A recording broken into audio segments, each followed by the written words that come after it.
40 years ago, moviegoers got to experience something that has never been replicated since and probably never will again. The Spielberg Summer.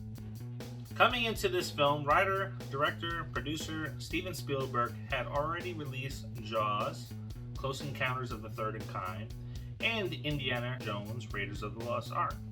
So what would make this the Spielberg Summer? Well, in 1982, he released two blockbuster films he directed only a week apart, and that is E.T. and Poltergeist. His involvement on the film Poltergeist has been highly debated, and that is just one of the 5 behind-the-scenes stories you may never have, or probably, heard of.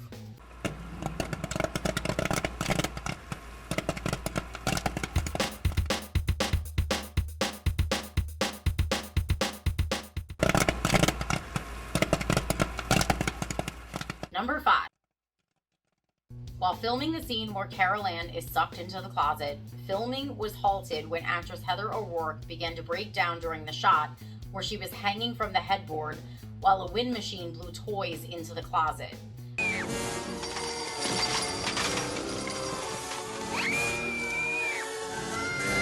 Producer Steven Spielberg consoled Heather in his arms and told her that she would not have to do that scene again. This change is noticeable later on in the film during the second closet scene.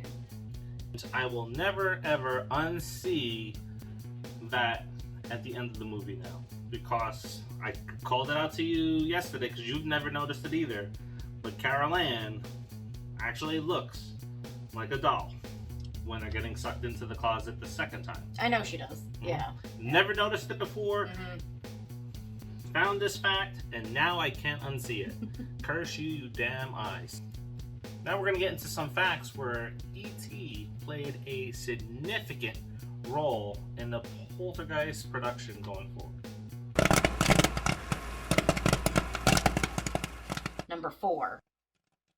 Tobe Hooper is said to have directed Poltergeist due to Spielberg being contractually barred from directing another film because he was preparing for E.T. However, he was so heavily involved with the production, the crew believed that he was the director and Tobe was the assistant. Actor stories contradict each other, where some accounts are that Tobe would yell action and Spielberg would yell cut to the scene. And at times, they would even get different direction for their scenes from both Spielberg and Tobe. One actress, Zelda Rubinstein, had said that while she was on set, Spielberg would even reframe some of the shots. To this day, though, Spielberg says that Tobe was the director.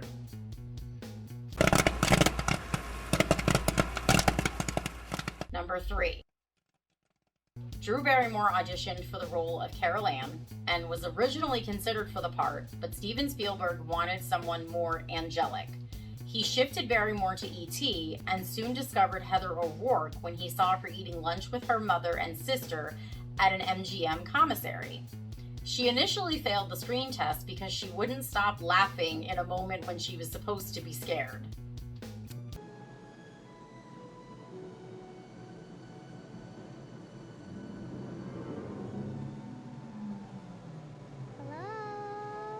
If angelic is something that he wanted, he got it. He nailed it. Absolutely. This little girl with this voice and her big eyes and that platinum blonde hair, she definitely looked angelic. Yes, and she knocked it out of the park. She did. Yeah. And I know he was looking for somebody angelic, and you mentioned that there's angel pictures in one of the rooms. So it's kind of funny. Someone that you threw that in, it's like, oh, this is what I was looking for. So I'm kind of throw that subliminal message in there so that you think about it. It is the quest for 5,000 subscribers, and you can help us get to the next step. And that is by dropping a like on this video and adding comments. Hey, let's talk about what you think about Poltergeist or any of the Pop 5 that you've seen. And what happens when you do that? You help us expand the audience and the people that get to watch these videos. And that also helps us to shine the spotlight on independent artists and filmmakers that we feature in our other videos, like Donna and Jean's Coffee House of Horror, or 5 Things, or that we talk about in the 31 Days of Halloween reviews, because we mix those in. And occasionally you'll even see some news about independent artists and their films in our news videos when we drop those. So help us get there, help build something that you can say, hey, I've been watching Watch Mojo for years. I like them. I subscribed. I didn't make a difference in what they were bringing, but I subscribed and helped build Nerdbox to 5,000 subscribers. I'm a part of that family. So we thank you for those that have subscribed already. We thank all of those that helped us reach the first milestone of 1,000 within 6 weeks. And now, with this one, when you hit 5,000, we give away prizes along the way, and you get a chance to win this guy at 5,000 subscribers. And you ain't gonna get it anywhere else, because this is only available in the UK.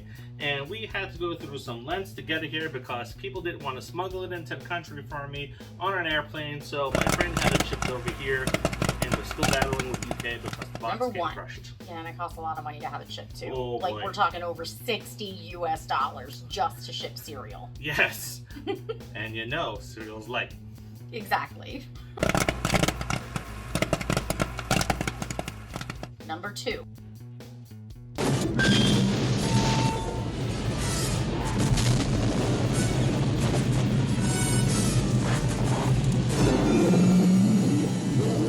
The original ending of the film was for Carol Ann being possessed by the ghost and being left by her family to die in the house as it burned down, which would lead to the entire neighborhood becoming a literal ghost town.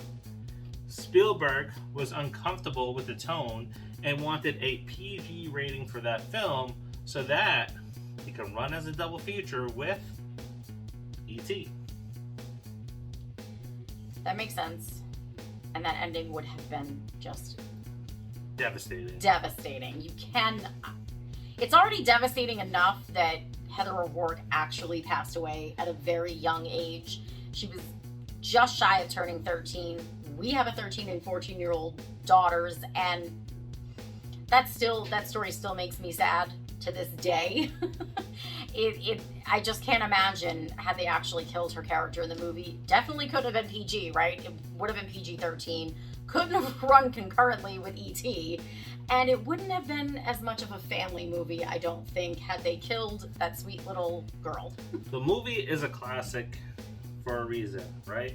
And you see the Conjuring movie when it first came out, where they actually paid homage in that movie with a lot of little scenes and references. The movie is a classic for a reason. It's been around for 40 years.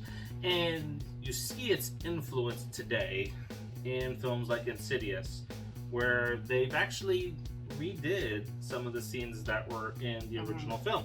So, I don't know. You would have had anything like that, would have been shock value, but you're not getting a 2 or 3. And maybe by the grace of God, she doesn't get sick because, the 2 or 3. So maybe it would have been good for her, but, I don't know. I don't know if people would still be talking about it. The shock ending would have wore off eventually.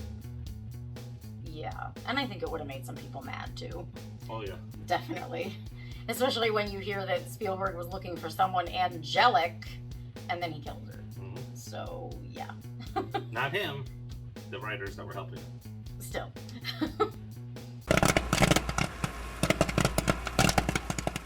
Number 1. Poltergeist pulled from a story from the late 1800s where Denver was expanding and there was a graveyard where the local government wanted to build a park, similar to Central Park, New York. The city accepted bids to relocate the cemetery and went with the lowest bidder. The contractor had underestimated the workload and began moving only the headstones. After the job was complete, one of the contractor's employees revealed what they had done. The contractor was arrested, but a building had already been erected over the cemetery, and rather than undo what had already been done, they completed the project. The park is Cheeseman Park, and the graves sit under the Greek Pavilion on the east end of the park and extend south to 8th Avenue. Every movie's rooted in something, just about. Whether it's your own personal experiences, nightmares, tragic incidents that may have happened in your life, and then this year is something that I'm sure has happened countless of times. I'm sure. But why? Yeah. Why do you do this? I don't know. This is where nightmares come from. Like, this is the thing of nightmares. Seriously. I wonder if anybody was sliding across the floor of the pavilion. Anyway. Don't forget to like, subscribe, and share.